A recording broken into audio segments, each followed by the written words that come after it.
Valentine's Day at this Meridian Middle School turned from sweet to stressful.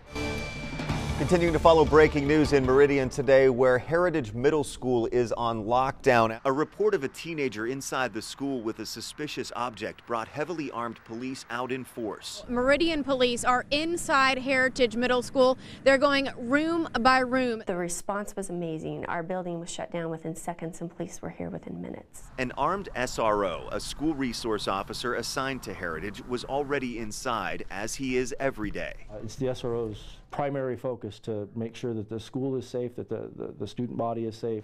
It's a constant police presence in tandem with technology. Meridian schools have the technology to deal with situations like this. I'm talking about security cameras. Here at Heritage Middle School, they have 40 to 50 of them all over the place that administrators can access by laptop. My assistant principals were able to identify the student on the camera, identify exactly where the student was moving throughout the building, and figure out what was really going on. What was really going on, police say, was that a teacher had brought a military-style folding shovel for a class discussion on World War II and had sent a student out to grab it from the car.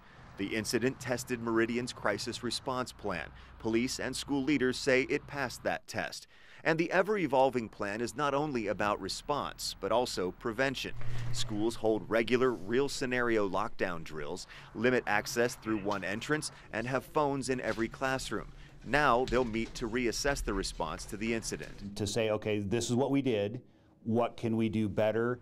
Here in the city of Meridian, the state's largest school district can count on a fast police response. In rural districts, that's not always the case. One of their biggest challenges, geography. The Garden Valley School District is tucked into the mountains of very large Boise County. For us to call the sheriff, they could be an hour away. So Superintendent Randy Schrader says his district focuses on preparation, things including limiting access to the school and having classroom doors that all lock from the inside. And in the wake of Sandy Hook, the district took everybody through training again.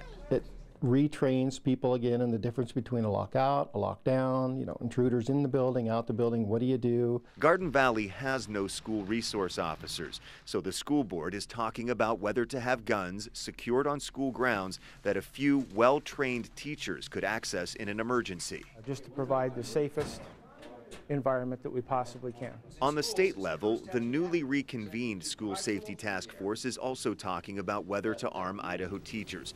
That is one of many topics for this group, brought back together since the Sandy Hook tragedy. 6 years ago, the task force assessed school safety across the state.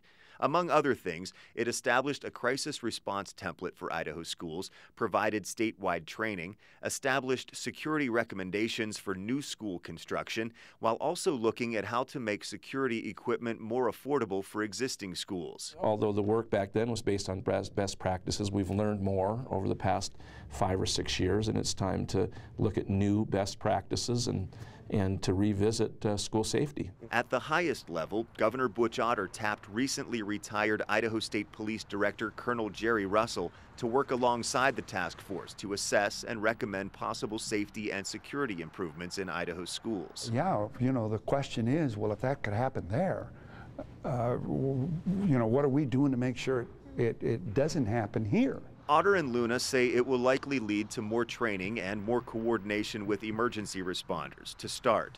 Basically, shoring up the action plan to eliminate as much as possible the vulnerabilities that do exist. Hopefully we'll never have to use it, but it's better to have it and not need it than to need it and not have it. We pray, that we never have to look back and ask ourselves, could we have done more or should we have done more? Bottom line, school safety has been a high priority for at least the last 5 or 6 years, and the Sandy Hook killings have bumped it back up a few notches. Doug Petcash, Idaho's News Channel 7.